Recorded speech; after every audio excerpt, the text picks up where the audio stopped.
So a question that plagued me for the longest time, as long as this YouTube channel has been around, even years before that. So now it's coming up to over a decade of thinking about this question, which is, when did reading become a chore? And the best way for me to describe it is like that foamy feeling in your mouth, right? Whenever you see a really thick and difficult book, you have that like weird foamy taste in your mouth and you're like, oh my God, am I smart enough to read this? Do I have the focus to read it? Do I even have the capacity to sit through the whole thing without going insane? But even just after a brief survey of literary history, if you look into how people used to read back in the day, if you interrogate the status of literature from a few hundred years ago, you'd quickly realize that how we see reading has changed and morphed over the years drastically. You know, there's that silly story of like in Victorian times, certain pieces of fiction were banned. Even in the 20th century, certain books were banned because they were just too exciting for people to read. And nowadays, you can't get people to get excited about books even if you tried. So today we're going to take a little jaunt through the history of how we read, with the ultimate goal of answering this unanswerable question: when did reading become a chore, and how can we correct that attitude, and how can we bring more joy into our reading lives? And without further ado, let's dive into the first historical vignette, which comes to us from Aristotle. Way back in the days where the foundations of Western civilization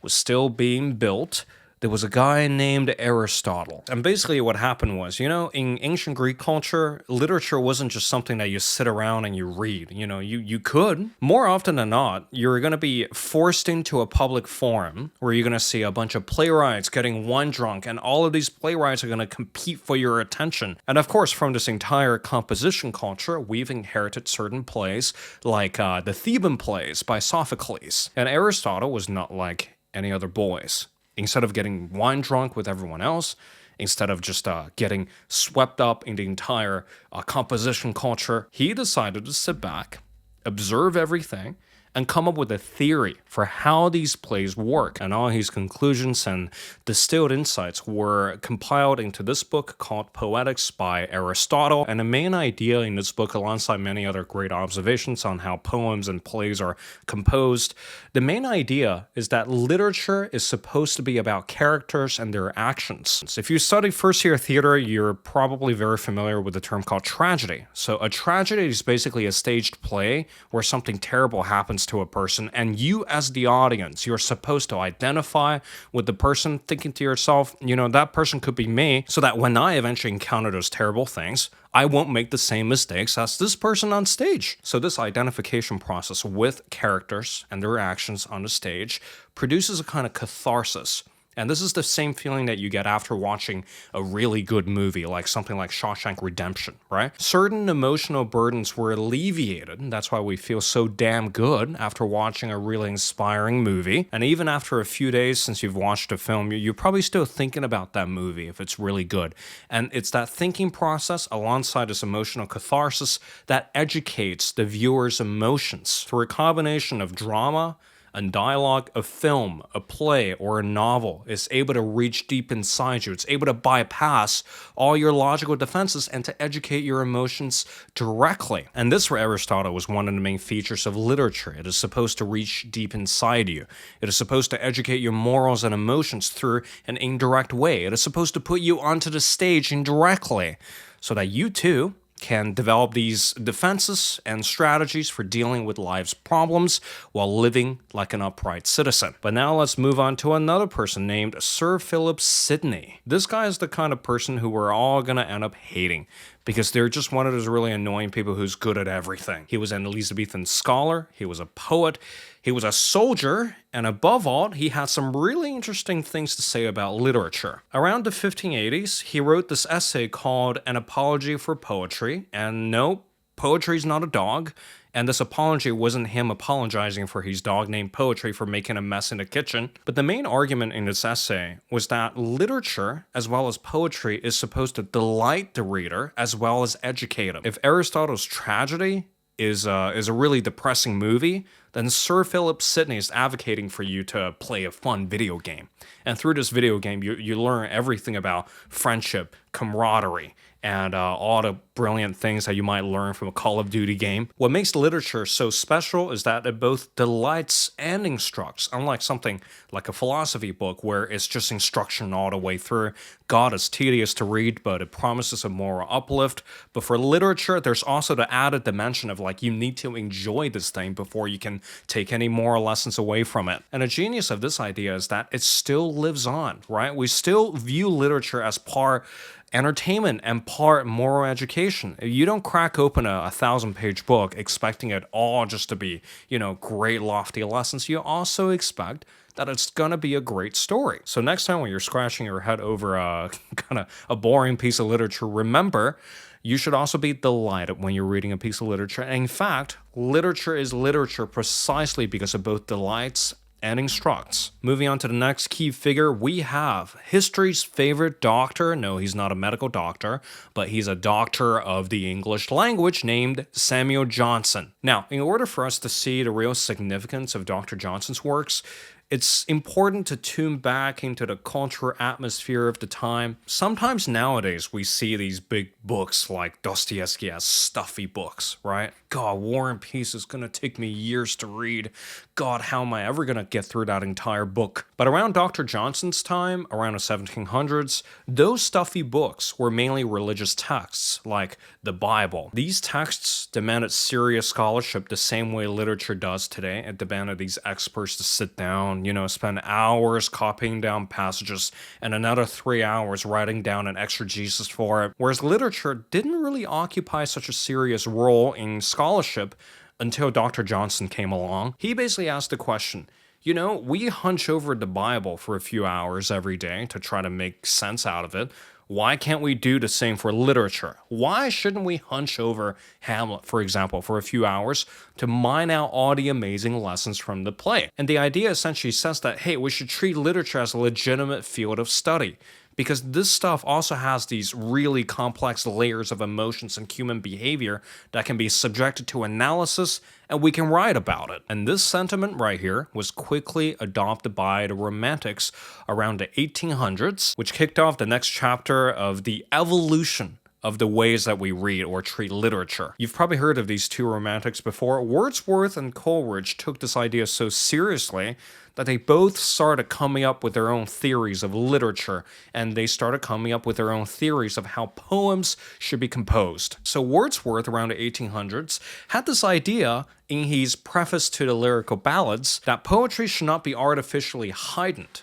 It should not have these complex rhythms and words that nobody could understand, but in fact, poetry should emulate everyday speech as much as possible. Because back in those days, given the influence of religious texts and given the influence of great works of English literature like John Milton's Paradise Lost, everyone's trying to juggle these $10 words in the air in the poem while sealing the poems in these really impressive poetic structures. But Wordsworth, being the hopeless romantic that he is, believed that simple prose can also count as poetry. The speech of the everyday folk could also count as poetry. On the other hand, Wordsworth's friend and colleague, Coleridge, he initially agreed with Wordsworth that, any prose could be good prose, but later on, he had a go at his own theory of what composition should be and what counts as poetry. He basically wrote this massive book and started accusing Wordsworth of talking a talk but not walking a walk, right? So he started analyzing a lot of Wordsworth's poems, and he basically said that, you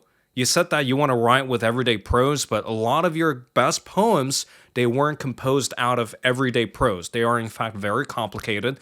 They are in fact very grandiose. So you're kind of a hypocrite for saying that simple prose could also be poetry. And Coleridge's idea is basically that literature should push the language, or should push a poet to the language's extreme. You can't just keep using $3 words, hoping that it's going to do what a $20 word would do. And this division between the Wordsworth camp of thinking, which is that simple language is the best language, versus the Coleridge school of thinking, which is like, we need to push language to its extreme to produce effects, still exists today. I cannot tell you how many academic papers that I've read throughout my degree that was basically about this question alone.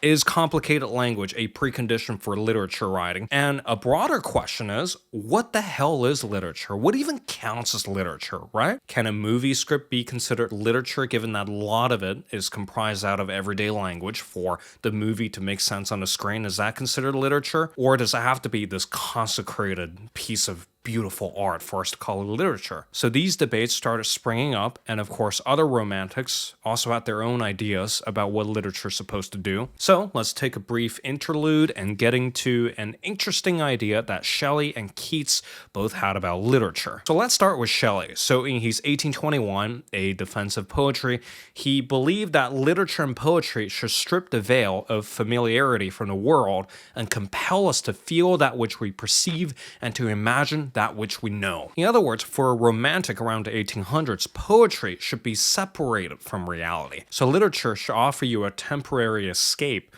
from all the things that we all take for granted. So by the time you return to the real world, you're able to see things with a clearer perspective. And on that note, Shelley's contemporary John Keats came up with this idea called negative capability. And negative capability is basically your ability to embrace all these wild visions, your ability to temporarily suspend the real world and to take a dive into this world of weird visions, of mystery, of scary stories, of all these twists and turns. And literature for Shelley and Keats should be playgrounds to exercise this capability. It should broaden our horizon and allow us to cultivate our imagination. So that's essentially, if you want a simplified version of what romanticism is about, well, that is a very bare-bone explanation for one of the key ideas in romanticism. And unfortunately, now the water breaks over, we are back to something a little bit more serious after the romantics have had their fun. Around the 19th century, this guy with mutton chops named Matthew Arnold came up with a different idea about how literature should be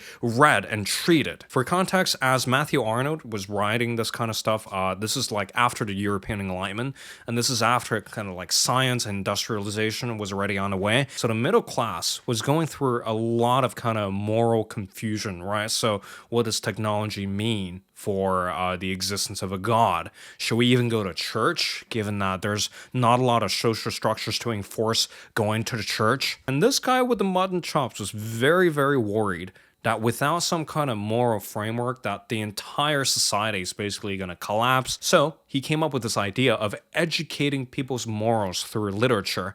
And he basically said that, all of you guys, you should treat literature like a religion. What does that mean? It should be read in a disinterested way. It should not be fun to start with, but it's going to give you some sort of moral uplift after you've read a long novel. You're not reading literature to be delighted. You're reading it to be a good person who's going to end up making good decisions. Matthew Arnold also introduced this idea called touchstones, and it is exactly as boring as it sounds. He basically said that there are certain masterpieces in the canon, and you have to understand how they work for you to judge the quality of other works. This idea might have that like old man yelling at cloud energy from today's perspective, but if you've ever studied literature in a high school or college setting, a little piece of this idea still remains that you need to read the difficult stuff first before you have the ability to judge the stuff that's not as difficult. Hence, even though this Matthew Arnold guy sounds like a total prig, you need to read literature to be a better person, to educate your morals so you don't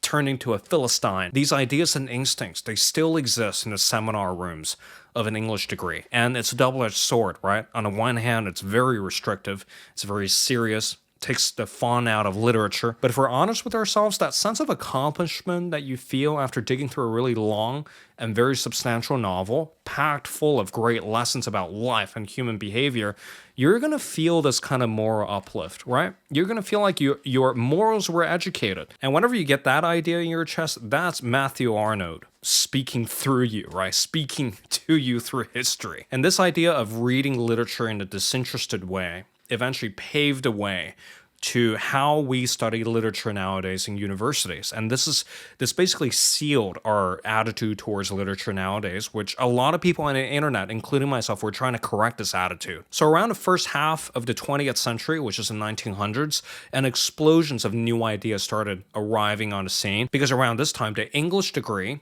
became legit. It became like a degree that you can get from a university. Therefore, there needs to be guidelines and rules for how to assess it, for how to analyze text. There needs to be like a standardized way of reading everything. And this is where I.A. Richards came in with his book, Practical Criticism.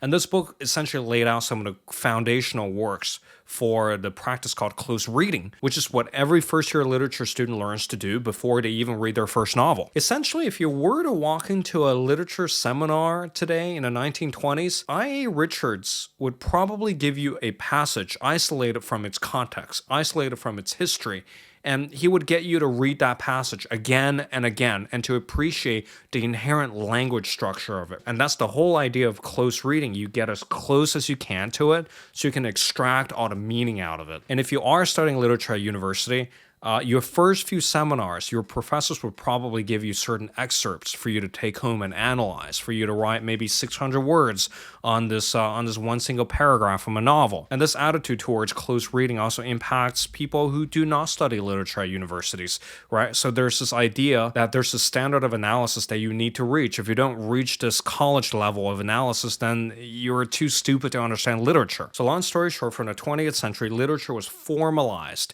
into something that can be assessed, picked apart, and your analysis now have different gradations of quality. And this is how we ended up with this attitude that literature is supposed to be really hard to read, without realizing that, like, hey, these ideas are instilled into us by institutions, is a direct result of how this stuff is taught at universities, yes, through close reading and through all these fancy language that you should analyze literature with. And this opens up an invisible gap between people who have studied literature in universities versus people who don't know how to start reading literature.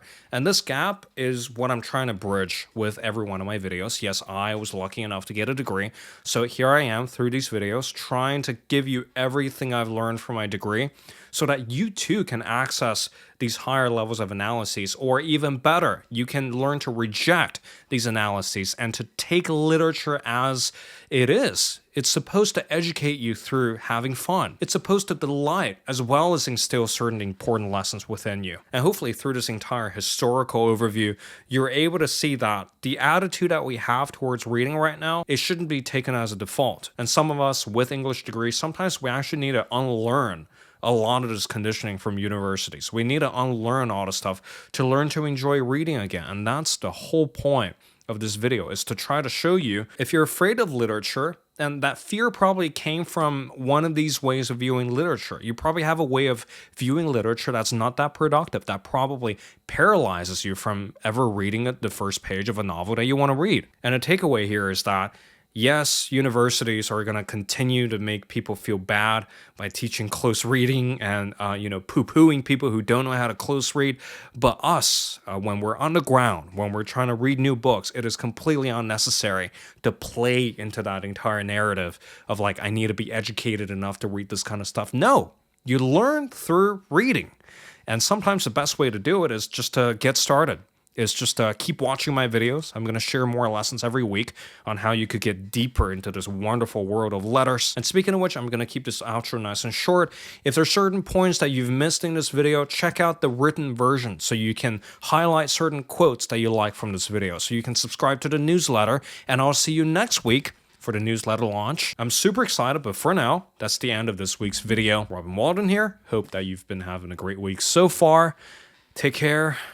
And goodbye.